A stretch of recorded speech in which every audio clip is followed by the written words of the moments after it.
네, 안녕하십니까. 2021년 유아문화예술교육지원사업 비대면 매개자 연수 프로그램을 진행하도록 하겠습니다. 저는 경북대학에서 미술학과를 졸업하고 경주대학 문화재학 석사, 경북대학교 미술교육학 석사, 그리고 대구대에서 조형예술학 박사 학위를 취득하였습니다. 여러 가지 경력 중에 대구광역시 박물관협회 회장을 역임하였으며 한국사립박물관협회 이사, 그리고 한국한복진흥원 자문위원을 맡고 있습니다. 저서로는 백연목고수와 바늘 그림 등이 있습니다.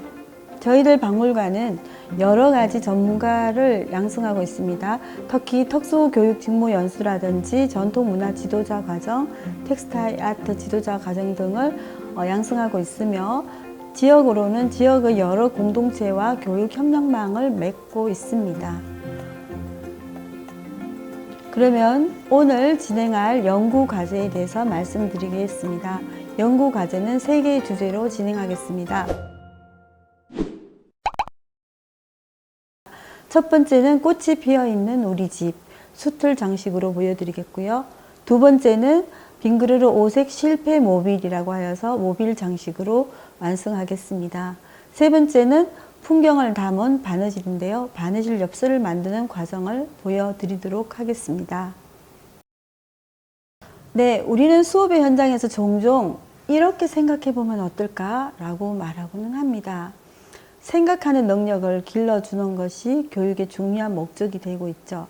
이처럼 생각하는 능력을 향상시키기 위해서는 뇌를 잘 활용하는 방법에 대해서는 여러 이론들이 있습니다. 이 중에서도 바느질 놀이는 이 생각하는 능력을 확장시켜 줍니다. 어떤 점에서 그럴까요? 여러분들과 함께 생각해 보기로 하겠습니다. 바느질 놀이는 한마디로 말하면 손끝에서 마음으로 가는 사유의 길, 즉 생각하는 길을 내는 데 매우 유용한 도구라고 할 수 있습니다. 우리는 흔히 뇌를 생각하는 기능을 매우 추상적으로 생각합니다. 하지만 우리의 뇌는 물질 기반의 환경에 매우 민감하게 반응합니다. 그러므로 우리가 오감을 충분히 활용할 때 뇌의 생각하는 능력을 극대화할 수 있습니다. 그동안 우리는 시청각 교육이라고 하며 시각과 청각에 우리의 학습 내용들이 주를 이루고 있는 경향을 볼 수 있습니다. 물론 최근의 교육 트렌드는 융합교육의 측면에서 다양한 오감을 교육의 현장에 수용하고 있습니다.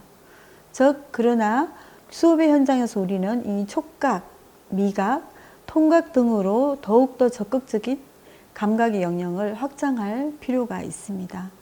그러한 촉각이나 미각, 통각 등은 감성 영역과 매우 밀접하게 연결되어 있기 때문이죠.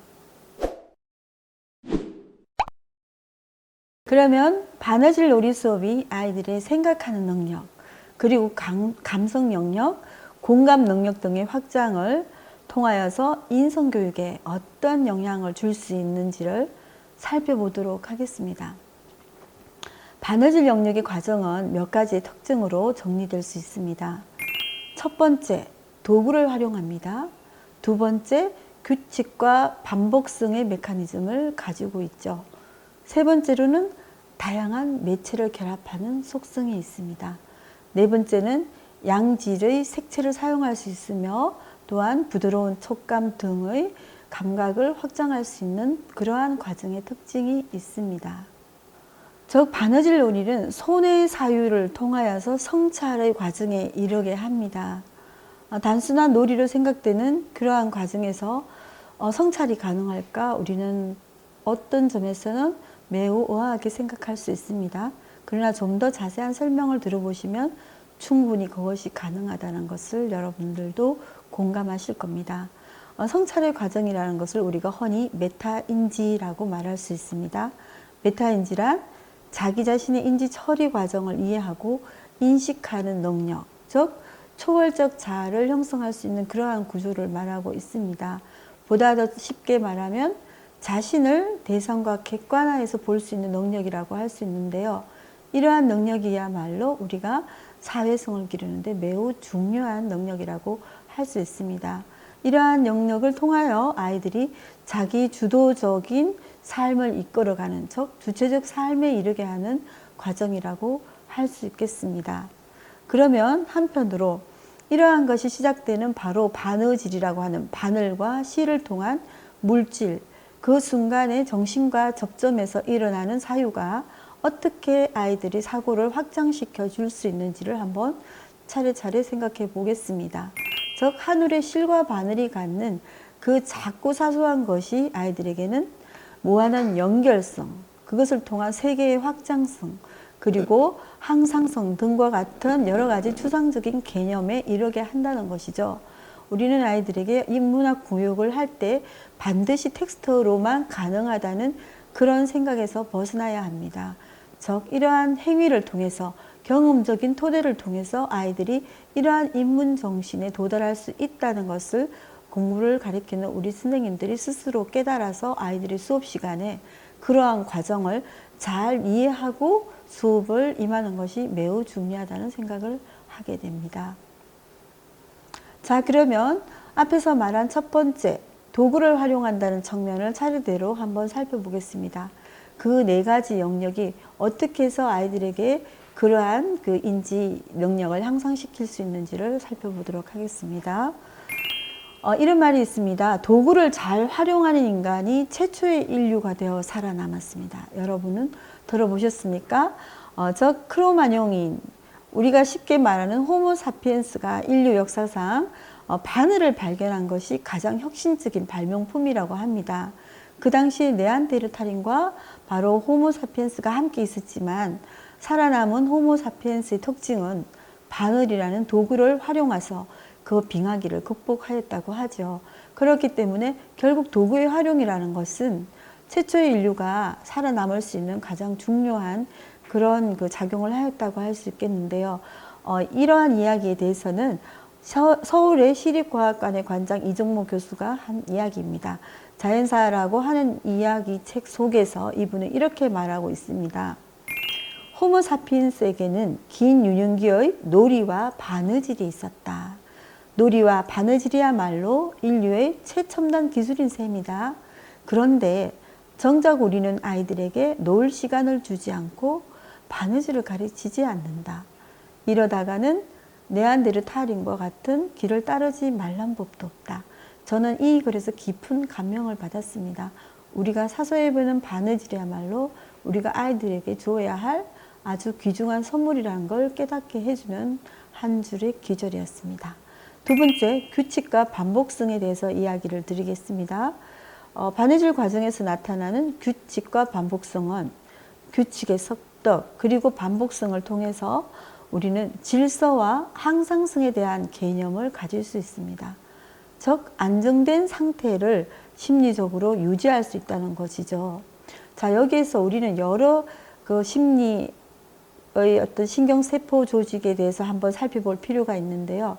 우리가 알고 있는 거울신경세포 시스템이 작동하면 공감 능력이 향상된다고 합니다. 뇌과학자의 이야기는 이 거울신경세포 시스템이 언제 작동하느냐, 이것은 모방적 활동을 할 때, 즉 조작 활동 중에서도 모방적 활동을 할 때 이 신경세포 시스템이 활성화된다고 합니다. 즉 이것이야말로 우리가 흔히들 인성교육에서 중요하게 생각하는 공감 능력이라고 하는 그 부분을 향상시킬 수 있습니다. 우리가 가지고 있는 교육에서 창조성이라고 하는 교육 능력에 대해서 우리는 너무나 크게 부각하면서 이 모방성을 좀 폄하해 왔습니다. 그러나 놀랍게도 이 모방성이라고 하는 그 가치가 우리에게 공감 능력을 확장시켜주는 거울신경세포 시스템을 작동한다는 그런 점에서 우리는 이러한 그 반복적인 어떤 교육 과정에 대해서도 유의할 필요가 있습니다. 이럴 때 우리 교사들에게는 우리는 이렇게 이야기합니다. 조금 더 수업의 지루함을 견디도록 하자, 이렇게 이야기를 하는데요. 그 수업의 지루함을 견디는 것은 학생들은 견딜 수 있습니다. 그러나 교사들은 역동적인 교육에 굉장히 많이 함몰되어 있는 경향이 있어서 이렇게 하면 수업이 재미없지 않을까라는 생각 속에서 자꾸 수업을 역동적으로 끌고 가고자 하는 경향이 있습니다. 그러나 아이에게 우리는 몰입할 수 있는 시간을 충분히 주기 위해서는 바느질이 지루해 보이는 그런 과정들을 좀 더 인내심 있게 지켜봐 줘야 할 그런 태도가 교사들에게 우선 있다고 생각이 됩니다. 네. 즉, 여기에서 이러한 그 지루해 보이는 어떤 조작 활동 속에서 우리가 흔히 명상파라고 하는 알파파가 발생한다고 합니다. 이 알파파가 발생할 때는 근육이 이완되고 마음이 집중이 됩니다. 이러한 근육들이 편안해질 때 매우 건강하고 안정된 상태가 되기 때문에 메타인지, 즉 생각하는 기술을 자신을 객관하고 지각하는 바탕을 이룰 수 있다는 겁니다. 네. 세 번째로 다양한 매체의 결합에 대해서 말씀드리도록 하겠습니다. 바느질 도구를 활용하여서 다양한 매체를 결합하는 방식은 사고의 확장성을 가져옵니다. 이러한 사고의 확장성은 아이들이 유아기의 경험을 토대로 삶의 확장성을 간접적으로 인식하는 계기가 됩니다. 우리는 어른이 되었어도 종종 아는 것을 말하는데 많은 어려움을 느끼는 경우가 많습니다. 그래서 쉽게 말하면 아는 것을 말할 수 있는 사람과 아는 것을 표현할 수 없는 사람, 두 종류로 나뉜다, 이런 이야기도 있습니다. 그런 것들을 어린 시절에 어떤 그 결정력의 어떤 상태를 자꾸만 연습시키는 것, 그것이 매우 중요한데요. 바느질의 미적 표현 활동은 이러한 결정력의 회복이 가능하면서 순간순간 자신을 표현하고 드러내는 데 익숙하게 합니다. 그래서 결정장애를 극복하거나 문제 해결력을 강화시켜주는 메커니즘이 이 바느질 놀이에도 있다고 할 수 있겠습니다. 그리고 네 번째로는 양질의 색채와 촉감에 대해서 말씀을 드리도록 하겠습니다. 바느질은 매우 다양한 재료를 이용하고 있는데요. 그 중에서도 어떤 것을 이용합니까? 천과 실 이런 것들을 활용하죠. 자, 우리는 아이들에게 손에 온기가 느껴지는 재료를 줄 수 있다면 얼마나 좋을까요? 예, 실과 바늘, 천, 이런 것들은 굉장히 아이들에게 다양한 온기를 느끼게 해주는 그런 매체라고 할 수 있습니다. 또한 틀실의 빨강, 반짝이는 비닐의 빨강, 혹은 토마토의 빨강은 전혀 다른 감성의 스펙트럼을 가지고 있습니다. 그래서 우리는 아이들에게 좀 더 다른 질감의 빨강을 경험하게 해줄 필요가 있습니다. 그래서 수업의 현장에서 다양한 색채와 촉감을 느낄 수 있도록 해주는 것, 그것이 우리가 해야 될 과제라고 생각이 듭니다. 덴마크 출신의 연구인이자 미래학자인 롤프 옌센은 이렇게 말하고 있습니다. 정보화의 시대는 지났으며 이제 소비자에게 꿈과 감성을 전해주는 것이 차별화의 핵심이 되는 드림 소사이어티의 시대가 왔다라고 얘기하죠. 바로 이러한 맥락에서 보면 우리는 아이들에게 공감 능력과 감성 능력을 키워줘야 될 분명한 이유가 있어 보입니다. 즉, 바느질을 통해서 손에서 마음으로 가는 사유의 길을 내는 것, 그것은 사물과 사람을 잇는 초연결성의 시대에 바느질은 새로운 연결망을 만드는 기본적인 구조를 보여줍니다. 바늘 한 끝에 점과 점을 이어서 선이 되고 선과 선을 이어서 면이 됨으로써 점으로 시작해 무한대로 확장하는 확장성은 아이들의 인식작용에 매우 유용한 학습 도구입니다.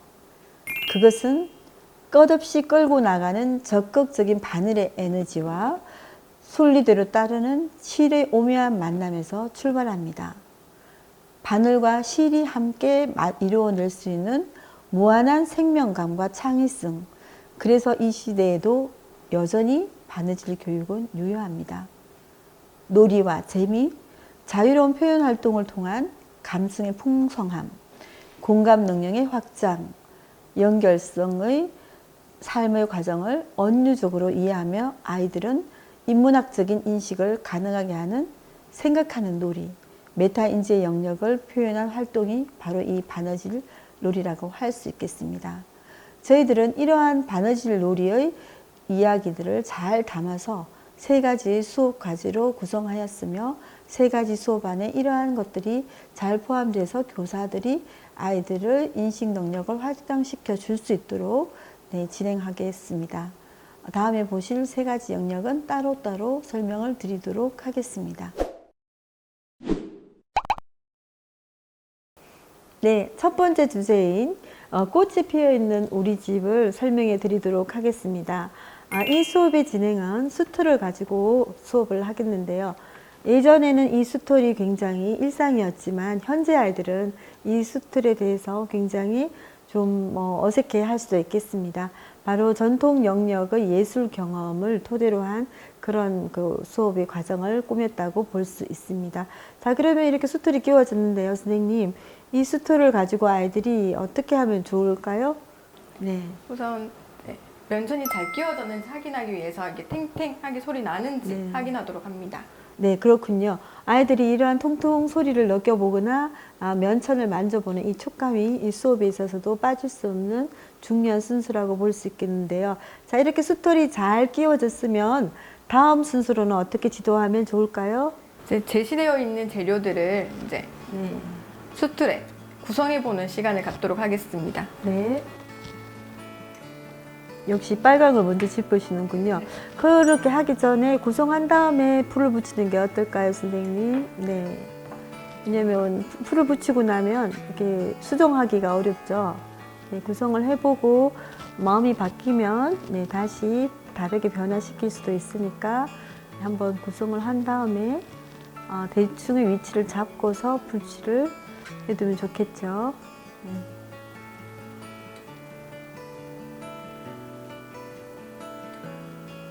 이런 과정에서 아이들이 꽃의 의미에 대해서 생각해 보도록 하는 것이 좋겠습니다. 수업을 이끌어가면서 꽃이란 것은 어떤 것을 의미하는지, 꽃은 굉장히 중요한 행복의 상징이죠. 저 꽃이 피어 있는 우리 집의 중요한 주제는 행복이라고 하는 그러한 개념이 우리 집에 어떻게 아이들이 느끼고 있는지 살펴보고 꽃이라고 하는 행복이라는 이미지를 잘 표현해 볼 수 있도록 하는 그런 과정이라고 할 수 있겠습니다. 네, 지금 단추를 붙일 위치도 정하면 좋겠죠. 네, 이렇게 아이들이 자연스럽게 오려서 하겠지만 이렇게 단추도 올려보는 것도 괜찮을 것 같습니다. 네, 이렇게 해서 위치를 잡은 다음에 한번 처음부터 먼저 바느질을 해야 되겠죠, 선생님. 그럼 이런 경우에는 아이들에게 지도할 때 이 3개를 한꺼번에 묶어서 묶을 수 있도록 하는 게 좋지 않을까요? 한번 바느질을 해보시면 어떨까요? 매듭이 밑에서 보이도록 밑으로 들어가도록 밑에서 위로 하나를 묶어주면 좋겠습니다.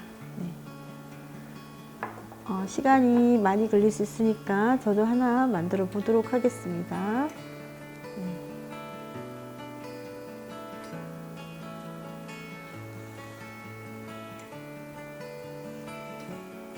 색깔의 실들은 아이들이 성격에 따라서 비슷한 색을 고를 수도 있고 튀는 색을 고를 수도 있는데요. 색깔의 실은 풍부하게 주어서 아이들이 충분히 자기의 의사를 표현할 수 있도록 하는 것이 좋겠습니다. 많은 재료들은 많이 풍부하게 줄수록 아이들이 그것을 통해서 자기의 의사를 표현하기 때문에 많이 주는 것이 좋겠습니다. 자, 이렇게 해서 이렇게 이 바늘이 끼워진 상태대로 내려가도록 이렇게 한번 바느질을 먼저 하시는 것이 좋겠죠.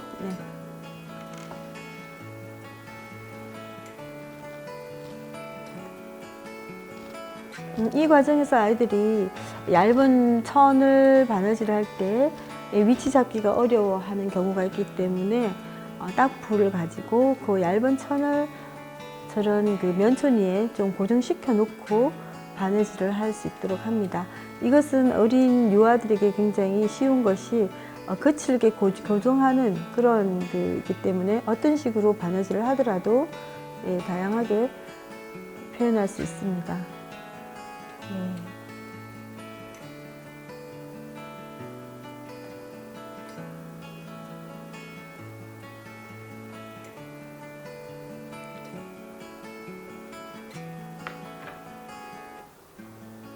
매듭을 하는 것을 지도를 할 때 쉽지는 않겠죠. 그런데 이런 매듭도 저희들이 경험해 본 바에 의하면 한번 가르쳐주면 아이들이 곧잘 이 매듭하는 법도 따라서 잘 하고 있었습니다. 즉 시작과 끝을 어떻게 하는가 이런 것들이 과정을 통해서 일의 시작과 끝에 대한 개념들을 아이들이 인지할 수 있도록 하는 것이 이 수업의 목적이기도 합니다.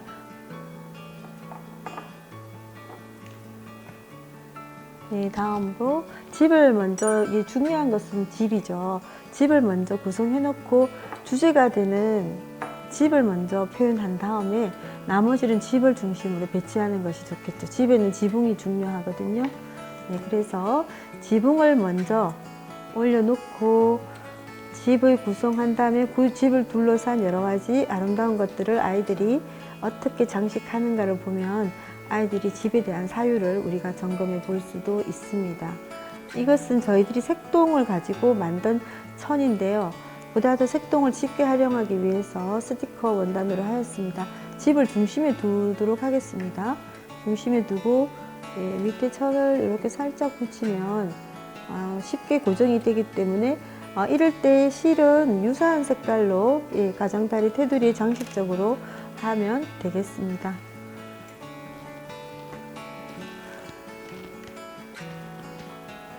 집이라고 하는 것은 아이들의 인식작용에 있어서 최초의 공간이기도 하죠. 그래서 아이들이 집에 대한 소중함, 가족에 대한 사랑 이런 것들을 중요하게 느낄 수 있도록 우리 집이라고 하는 주제를 잡아봤습니다. 그리고 꽃이라는 것을 통해서 행복의 상징적인 개념을 아이들이 어떻게 받아들이고 표현하는지 공간 구성을 잘할 수 있도록 지도하면 좋겠습니다. 네. 선생님 평소 바느질을 잘 하시는데 유치원 아이들이라면 이렇게 할 것이다 해서 굉장히 덤성덤성 이렇게 보여드리고 있습니다. 네. 네, 그 정도로 고정시키시고요. 장식적인 단추 하나를 집에 예쁘게 달아주는 것도 좋을 것 같습니다. 네, 밑에서 위로 여기에서 중요한 것은 아이들이 공간 개념을 앞뒤 구별을 잘 못하는 경우가 있습니다. 그래서 수트를 마구 감는 경우가 있어요. 그래서 앞에서 천의 앞면에서 뒷면으로 내려가고 뒷면에서 앞면으로 올라온다. 이러한 그 앞과 뒤의 공간 개념을 이 수트를 통해서 잘 확인할 수 있습니다. 대부분의 아이들이 계속 앞에서 내려가면 또 뒤에서 올라오는 것을 모르고 다시 앞으로 내려와서 수트를 감는 경향이 있습니다. 교사들이 이 점에 조금 유의해서 어떤 경계라는 것, 경계의 앞과 뒤에 대해서 조금 더 깊이 있게 설명을 해줄 수 있으면 좋겠습니다. 그러나 대부분의 아이들은 경험을 통해서 한두 번의 시행착오만 하면 전부 다 이렇게 잘 앞과 뒤 구별을 해서 바느질이 이루어지고 있습니다. 네, 역시 단추가 하나 들어가니까 훨씬 더 집이 화려하게 되었네요. 매듭을 하시고요. 그 다음에 남아있는 재료들을 다양하게 배치해 보도록 하겠습니다. 아이들 특징에 따라서 이 주어진 천들을 좀 더 자르기도 하고 또 다시 추가해서 붙이기도 하고 굉장히 다양하게 하는 것을 볼 수 있습니다. 네. 그럴 때는 꽃잎의 결을 따라서 바느질을 덤성덤성 해주면 좋겠죠. 매듭을 하셨나요?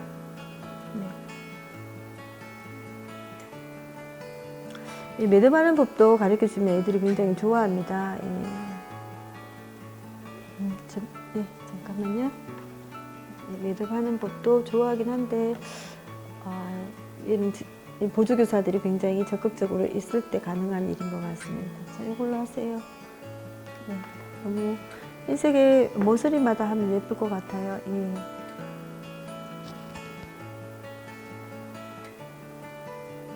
아니요, 뒤로 내려가는 게 좋지 않겠어요? 잠깐만.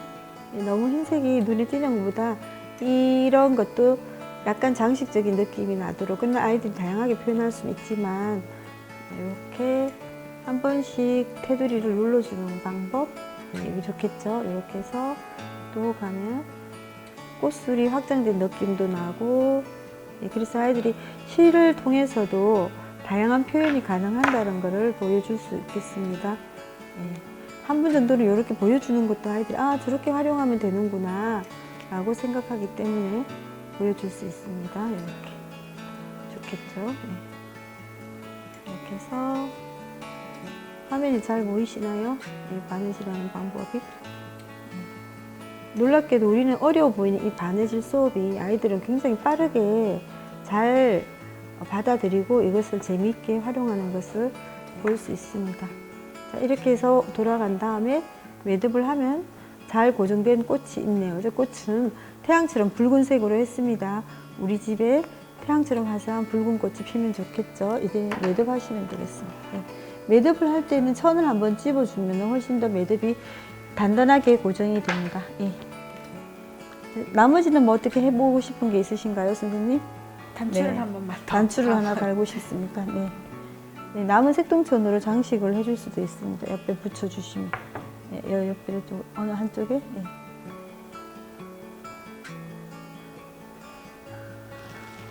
네, 우리 선생님들은 어떤 미에 대한 고정화된 생각이 있지만 아이들은 이런 활동을 통해서 어른들이 상상할 수 없는 공간을 만들어내는 것을 볼 수 있습니다.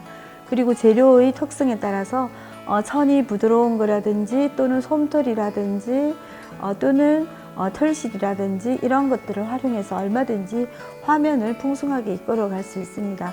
그래서 수트를 활용한 이런 수업들은 굉장히 아이들에게 재미있는 공간 경험과 함께 그때그때의 주제의식을 잘 표출할 수 있도록 지도하면 좋은 바느질 수업의 표본이 될 수 있습니다.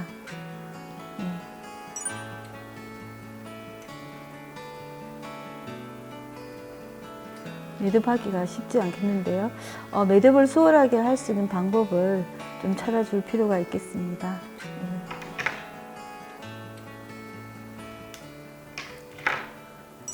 네, 완성이 되었습니다. 네, 이렇게 해서 아주 짧은 시간에 완성할 수 있는데요. 아이들하고 수업을 진행할 때는 충분히 이것에 대한 감상이라든지 의사소통이라든지 구성에 대해서 생각할 수 있는 시간을 주기 때문에 보다 더 긴 시간이 소요될 것입니다. 그리고 교정치료쟁론기라고 하는 이야기를 연극이든 영상이든 보여주고 수업을 시작하기 때문에 수업은 충분히 아이들에게 아주 재미있는 한 차시가 될 거라고 생각이 듭니다. 이상입니다. 감사합니다.